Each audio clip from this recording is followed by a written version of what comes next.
Assalamualaikum warahmatullahi wabarakatuh. Hari ini saya akan melakukan wawancara terkait dengan ruang eksplorasi 3.1.4. Setelah berdiskusi, saya dan rekan guru memilih kasus 3. Berikut kasusnya. Anda adalah guru pelajaran bahasa Indonesia di SMA. Karakter mulia. 4 hari lagi adalah pembagian rapat semester 1. Sebelumnya, semua guru telah menyerahkan daftar nilai murid-murid pada pelajaran yang diampunya pada kepala sekolah, Ibu Rosdiana. Ibu Rosdiana adalah kepala sekolah yang baru bertugas di SMA Karakter Mulia di tahun ajaran ini. Hari ini, Bu Rosdiana mengadakan rapat guru. Ia membuka pertemuan dengan berterima kasih atas kerja keras para guru dalam mengajar murid-murid selama ini, dan juga telah mengumpulkan nilai rapor dengan tepat waktu. Kemudian ia menyampaikan bahwa secara umum, nilai rapor yang diberikan oleh guru-guru terlalu rendah dan tidak mencukupi untuk mendukung murid-murid masuk perguruan tinggi negeri atau PTN melalui jalur nilai raport atau jalur tanpa tes. Ia dengan tegas menyatakan kalau nilai raport tetap seperti itu, maka murid-murid sekolah kita sampai kapanpun tidak pernah bisa diterima di PTN dengan jalur nilai raport. Ia juga menyatakan bahwa salah satu target kerjanya di SMA Karakter Mulia adalah membuat 25% murid diterima di PTN dengan jalur raport. Oleh karena itu, sejak murid-murid di kelas 10, nilai raport mereka harus dibuat bagus dan menunjukkan grafik peningkatan. Ibu Rosdiana akhirnya minta guru-guru untuk menaikkan nilai murid-murid 10 poin. Maka bila nilai murid 70, maka akan menjadi 80 dan seterusnya demi membantu masa depan mereka. Dan juga demi nama baik sekolah agar kepercayaan masyarakat meningkat bila banyak murid-murid sekolah ini yang diterima di PTN dengan jalur nilai raport. Anda telah mengajar di sekolah ini selama lebih dari 5 tahun dan selama ini Anda merasa diberi otoritas dan kepercayaan penuh dalam memberikan penilaian pada murid-murid Anda. Selama ada bukti-bukti penilaian yang lengkap, akurat, dan dapat dipertanggungjawabkan, Anda merasa kredibilitas Anda diragukan dan integritas Anda dipertanyakan. Bila Anda meningkatkan apa yang akan Anda lakukan dan atas dasar apa Anda melakukan itu. Demikian tadi kasus 3. Mari kita dengarkan pendapat dari teman sejawat saya yaitu Ibu Vivi Angelia yang akan berpendapat terkait dengan kasus tersebut.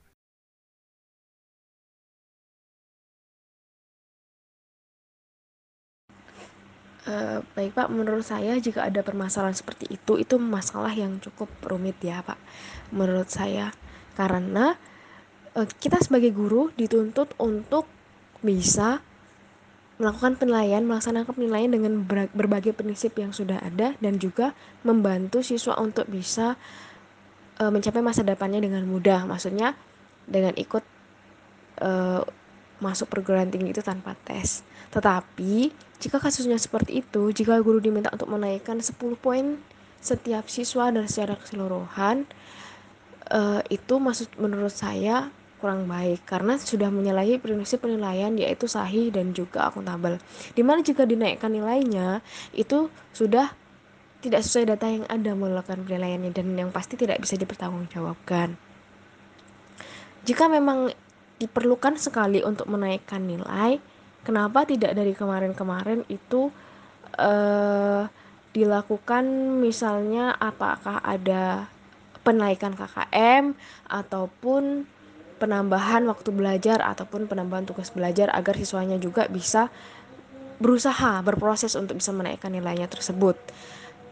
Lagian kan menurut saya itu juga masih target kepala sekolah untuk beberapa waktu ya Pak ya, maksudnya jadi untuk antisipasi untuk misalnya mau seperti itu ya berarti harus dirubah mungkin PKKM yang dinaikkan untuk semester depan ataupun tugas-tugas belajar, waktu-waktu belajarnya ditambahkan juga biar bisa siswanya mencapai nilai yang diinginkan tetapi dengan cara yang benar.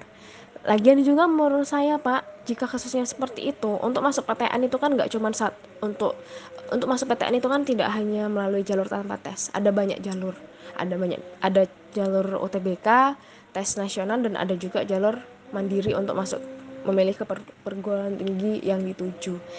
Nah, menurut saya, jika memang nilai siswa itu standarnya di sekolahan kecil seperti itu, tapi jika kemampuannya benar, jika kemampuannya bersaing, maka menurut saya tidak akan kalah dengan siswa-siswa dari sekolah lain yang kemungkinan nilainya juga besar, tetapi dengan seperti itu. Jadi menurut saya eh, kurang tepat Pak kalau misalnya gurunya menaikkan nilainya saat itu, tapi dengan adanya perencanaan yang matang untuk semester depan, saya kira bisa. Hehe, menurut saya seperti itu Pak.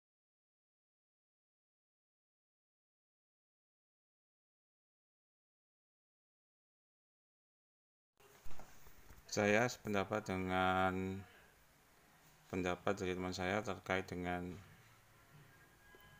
kebijakan Bu Rusdiana untuk menaikkan nilai 10 poin. Saya tidak setuju juga karena dalam penilaian itu ada beberapa prinsip yang harus kita laksanakan. Salah satunya ada objektivitas, kemudian komprehensif, kemudian valid atau kesahihan, dan juga ada reliabilitas atau keajegan. Jadi, jika kita ingin merubah nilai atau menaikkan nilai, itu juga ada prosedur yang harus kita lakukan. Misalkan apabila nilainya memang kurang dari KKM atau standar, maka ada perbaikan atau remedial.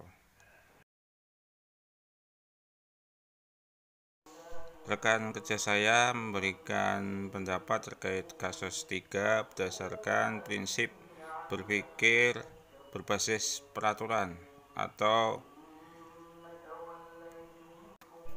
rule based thinking, di mana dalam menentukan penilaian itu tidak serta-merta langsung dirubah, tapi harus sesuai dengan pedoman atau peraturan yang telah ditentukan.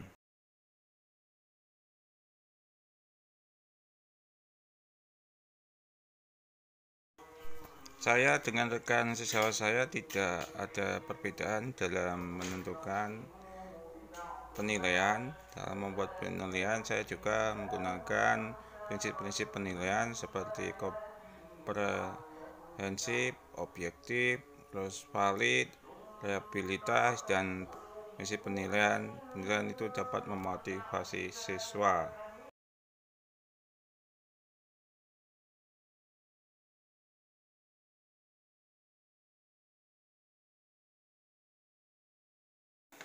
Dalam prinsip pengambilan keputusan mungkin saya agak berbeda dengan teman saya. Jika teman saya menggunakan prinsip berpikir based thinking, sedangkan saya menggunakan prinsip berpikir berdasarkan rasa peduli atau care based thinking. Jadi apabila nilai yang didapatkan oleh murid saya itu kira-kira tidak mencukupi kriteria untuk mencapai suatu, maka saya akan menggunakan prinsip penilaian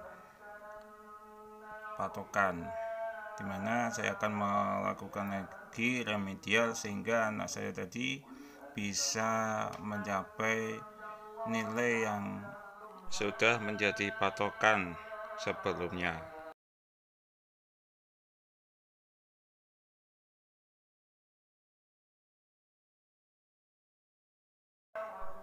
Saya berpendapat bahwa prinsip pengambilan keputusan saya berbeda dengan teman saya karena teman saya menggunakan prinsip berbasis peraturan,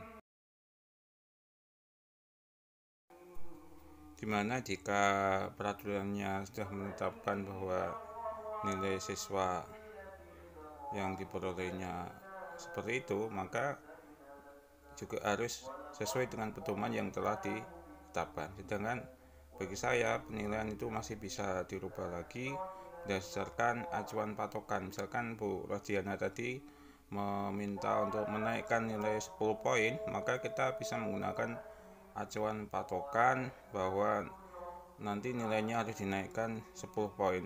Tentunya dengan melakukan prinsip penilaian, yaitu ada objektivitas, keseharian, dan keajekan. Nah, untuk memperolehnya maka harus dilakukan penilaian ulang atau remedial sampai anak tersebut memperoleh nilai yang ditetapkan.